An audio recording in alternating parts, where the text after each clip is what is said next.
दे दिया, उसी तरह ऊपर भी हमारा कर्म का दंड हम पूर्व जन्म का नहीं भोग सके तो उसने हमारे जन्म के साथ पत्तल में बांधकर अभी दे दिया।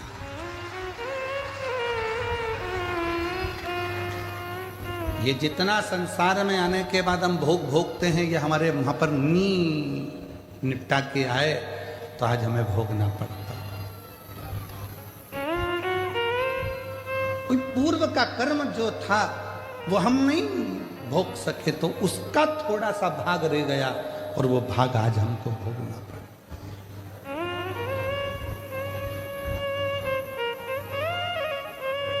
और कोई पिछले जन्म के अच्छे कर्म मुझे बाबा तेरा साथ मिला। हम पिछले जन्म के कर्मों का भोग भोगते भोगते भोगते भोगते इस जन्म का भी भोग भोग रहे हैं। और कोई हमारे पूर्व में हमने कोई पुण्य करा होगा, मेरी जीजियों ने, मेरे जीजाओं ने, मेरी बेटियों ने, बेटाओं ने, मेरे बुजुर्ग माँ बाप ने कोई पुण्य करा होगा। उस पुण्य का फल ये मिला कि बड़ौदा में शिव पुराण की कथा हुई और उस पंडाल में अपन जाकर बैठे। ये पूर्व का पुण्य, पूर्व का पुण्य। कोई अच्छा कर्म हमारी जिंदगी में हमने करा होगा तो वो हमारे सामने आकर प्रकट होगा।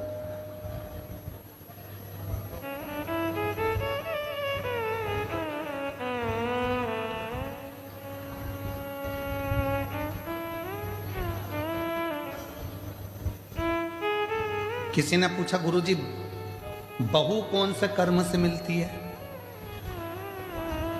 हमने कहा गाय को रोटी खिलाने से। अच्छा, हाँ, पूर्व जन्म में गाय तुम्हारे दरवाजे पर आती थी, तुम्हारे दरवाजे पर खड़ी रहती थी रोटी के लिए, तुम रोटी लाकर देती थी, वो खा लेती थी। दूसरी बार फिर आती थी, तुम रोटी नहीं देती थी, घर के लोग कहते थे देते, अभी तो दी थी, अभी तो दी थी, और उसको डंडा उठाकर चिल्लाकर भगा देते। बस वो ही गाय तेरे घर बहू बन के आई। सुबह की चाय दे देती है बहुत अच्छे से, दिन की मांग के दे, मांग के। अरे मम्मी अब भी तो पी थी तुमने, सबकी चाय बनाऊंगी तो क्या तुम्हारी भी बनाऊंगी? ये तो अब भी सर्विस से आए, नौकरी से आए, इनकी बनाऊं कि तुम्हारी बनाऊं? बस अगर उस समय पर रोटी 2 बार भी दे देती तो 2 बार चाय भी मिल जाती। 2 बार पूर्व कर्म, पिछला हिसाब बना।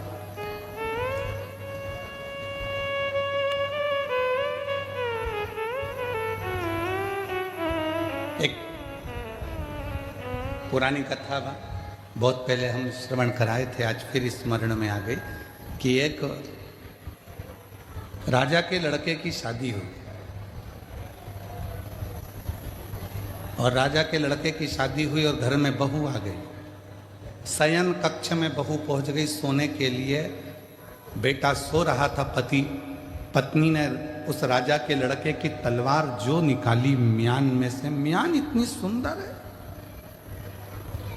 इतनी सुंदर म्यान, और म्यान में से जैसे उसने सोचा कि म्यान इतनी सुंदर है तो तलवार कितनी सुंदर होगी, जो तलवार निकाली और तलवार की चमक के कारण वो हाथ से छूट गई और राजा का बेटा जिससे उसकी शादी हुई थी वो मर गया। तलवार छूटते ही उसी के ऊपर गिरी और उसका गला कट गया, वो मर गया। उस बहू ने विचार करा कि मुझे मृत्यु दंड मिलेगा, राजा का इकलौता लड़का है। उसने उस राजा के लड़के को खींचा, तुलसी के क्यारे के पीछे ले जाकर उसको पटका और कक्ष में चली गई। सवेरे सवेरे मंदिर में पंडित जी पूजन करने आए और वो चिल्ला चिल्ला कर आवाज लगाने लगी, हाय मेरे पति को मार दिया इस पंडित ने, ये पंडित ने मेरे पति को मार दिया। चिल्ला चिल्ला कर आवाज लगा। राजा के दूत आ गए, पंडित जी को पकड़ कर ले गए, अंतिम संस्कार किया बेटे का। अब दंड देने की बारी आई।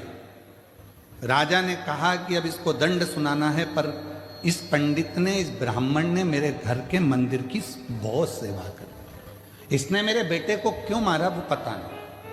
पंडित जी हाथ जोड़कर बोले, महाराज मैंने आपके बेटे को नहीं मारा, मैं सत्य बोल रहा हूं, मेरी बात पर विश्वास तो करो। कोई नहीं सुना।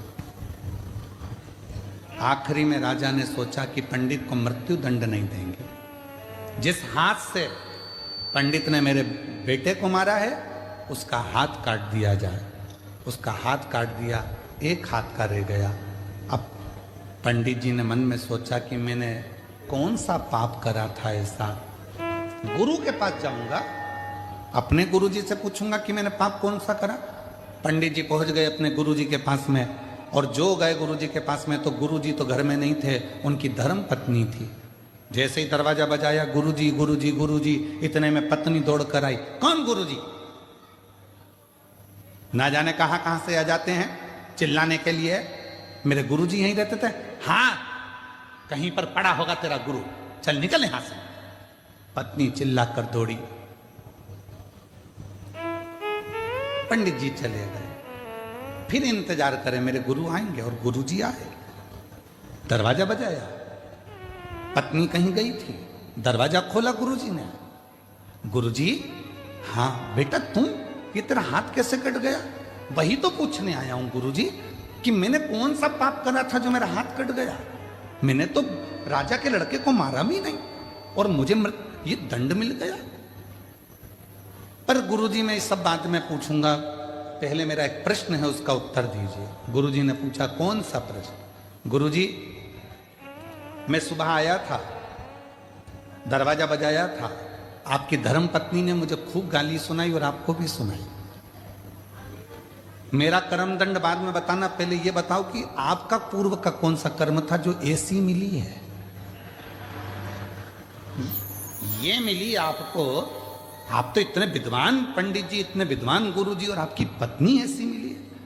तब गुरु जी ने कहा, देख बेटा, ये मेरे पूर्व जन्म की बात है। पूर्व जन्म में ये गधी थी, मैं कौवा था। इस गधी की पीठ पर वजन ढोते ढोते ढोते ढोते घाव हो गया था। घाव के कारण एक फोड़ा हो गया था। मैं कौवा उड़कर आता था, इसकी पीठ पर बैठकर इसके घाव को खरोदता था।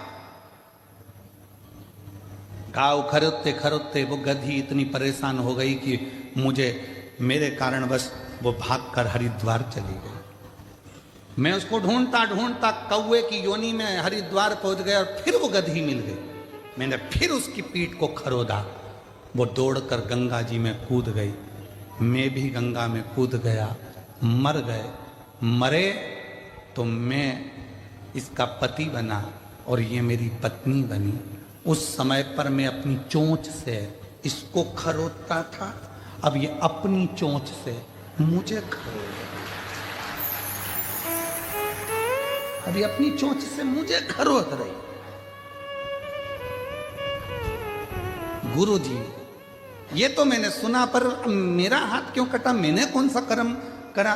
तो कहा, पूर्व समय में तुम एक संत थे, बैठे थे, तुमने नियम लिया था कि मैं सत्य बोलूंगा और सत्य के सिवा कुछ नहीं बोलूंगा।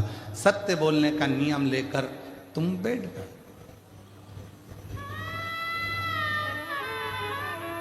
और उसी समय पर एक कसाई के हाथ से गाय छूटकर भागी, छूटकर भागी। तुम तप कर रहे थे, गाय तुम्हारे सामने से निकल गई। कसाई ने आकर तुमसे पूछा, तुमने मेरी गाय देखी है? तुम्हें सत्य बोलना था,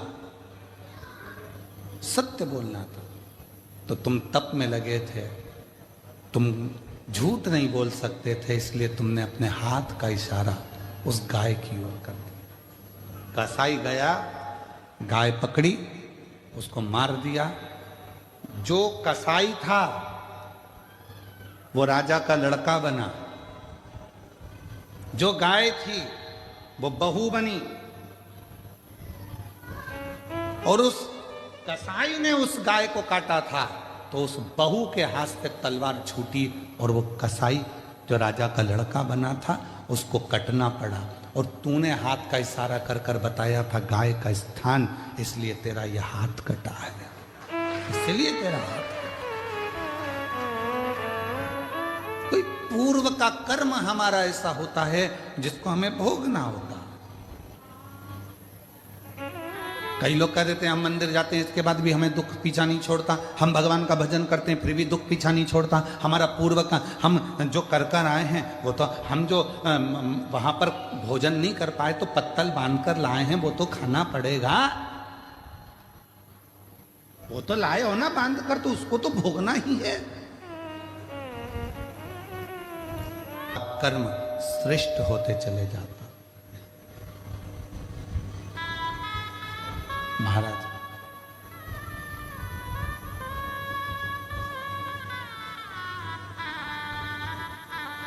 कोई पिछले जन्म के अच्छे कर्म मुझे बाबा तेरा साथ मिला।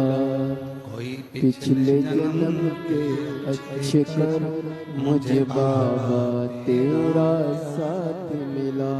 जहाँ सारी दुनिया झुकती है, जहाँ सारी दुनिया झुकती है, मुझे वाली दरबार मिला, दरबार मिला। पिछले जन्म के अच्छे कर्म मुझे बाबा तेरा साथ मिला।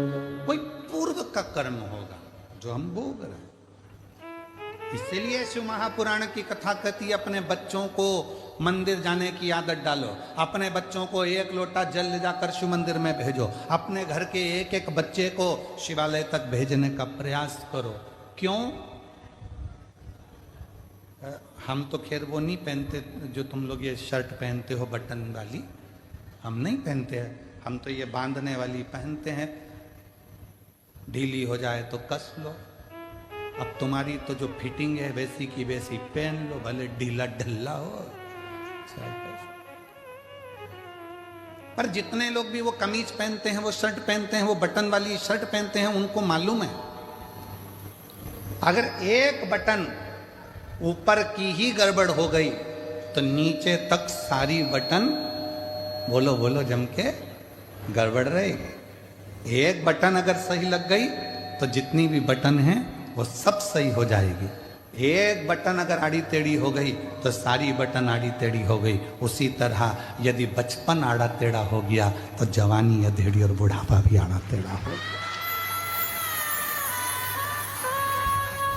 बटन पहले नंबर की अगर सही है तो बाकी की बटन भी सब सही है, सब सही।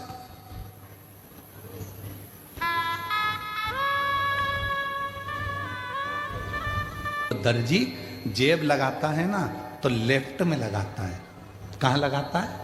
लेफ्ट, उल्टी साइड, क्योंकि उसको मालूम है हार्ट इधर ही है, दिल इधर ही है। उसने जेब क्यों लगाई? किसी दर्जी से पूछना कि ये जेब क्यों लगाई तूने? तो कहा पैसा रखना है तो नीचे की जेब में रखना, मोबाइल रखना है तो नीचे की जेब में रखना, और अगर कभी जिंदगी में भगवान का प्रसाद मिल जाए, बेलपत्र मिल जाए तो दिल के पास रखना, हार्ट के पास, दिल के पास। इसलिए उसने जेब भी, एक दर्जी भी अगर जेब लगा रहा है शर्ट में तो उल्टी साइड पर लगा रहा है जहां हार्ट है, जहां दिल है, क्योंकि उसको मालूम है भगवान का प्रसाद जितना दिल के करीब में होता है उतना हार्ट आनंदमय रहता है।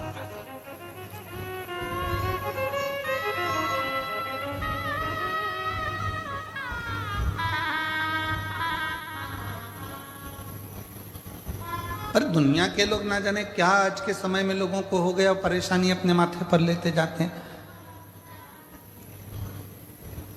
जरा जरा से बच्चे कह देते हैं मैं पढ़ाई से परेशान हूं। लड़कों से पूछो तो, उनकी माओं से पूछो तो कि बच्चों के विवाह से परेशान हूं। पति से पूछो तो कि पत्नी से परेशान हूं। पत्नी से पूछो तो ये बेहरू से परेशान हूं। पति से माँ से पूछो तो के बच्चों से परेशान हूं।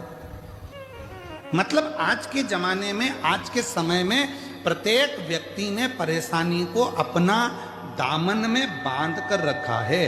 प्रत्येक व्यक्ति ने परेशानी को अपने पल्लू में बांध कर रखा है। उसने शुरू से अभी तक, बचपन में पढ़ाई से परेशान था, बड़ा हो गया तो गाड़ी से परेशान हो गया, फिर धीरे बड़ा हुआ तो सर्विस से परेशान हो गया, फिर ऑफिस में नौकरी भी लग गई तो नौकरी के ऑफिसरों से परेशान हो गया, फिर जाने में ट्रैफिक से परेशान हो गया, इधर उधर घूमने में परेशान हो गया। मतलब परेशानी उसने बांध कर रखी है। तो ये परेशानी मिटेगी कैसे? उसको मिटाने का कोई दूसरा साधन नहीं है। आप खुश रहना प्रारंभ कर दो, प्रसन्न रहना प्रारंभ कर दो, और ये मन में मान लो जो शिव करेगा वो सब अच्छा करेगा, तो परेशानी अपने आप मिटती चली जाएगी। आपने बना के रखा है, मैं इस बच्चे से इतनी परेशान हो गई गुरुजी, बिल्कुल नहीं सुनता, बिल्कुल नहीं सुनता, परेशान हो गई, अभी से बच्चों से परेशान हो गई। मतलब परेशानी को तुमने अपने अंदर बांध कर रखा, परेशानी को तुमने पकड़ कर रखा।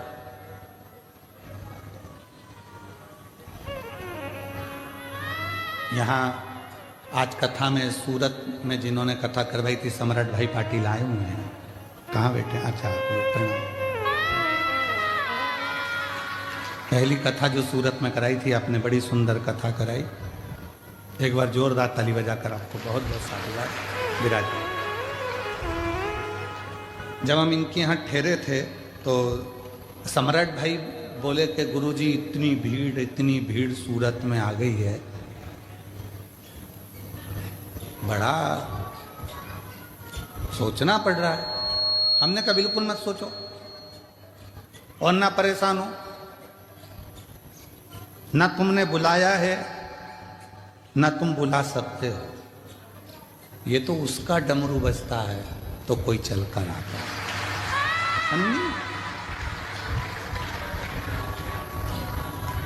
जब सौंप दिया इस जीवन का सब भार तुम्हारे हाथ में, संपूर्ण जीवन का भार तत्व जब हम परमात्मा को सौंप देते हैं तो फिर हमारा कुछ भी नहीं, कुछ भी। और मेरी जीजियों, फिर निवेदन है, तुम बेटी को अपनी बेटी मानते हो, तुम बेटे को अपना बेटा मानते हो, बिल्कुल मत मानो। शंकर जी के मंदिर में तुम्हारे बेटे की शादी नहीं हो रही, तुम्हारी बेटी की शादी नहीं हो रही, अशोक सुंदरी वाली जगह पर जाकर हाथ रखकर 7 बिंदी लाल चंदन की लगाकर हाथ रखकर कह दो कि ये मेरा बेटा, इसका नाम ये है, इसका ये गोत्र है, ये मेरी बेटी, इसका नाम ये है, इसका ये गोत्र है, ये तेरी औलाद है, मैं शादी नहीं करूंगी, तुझे करना है, तुझे संभालना है, फिर वो संभालेगा।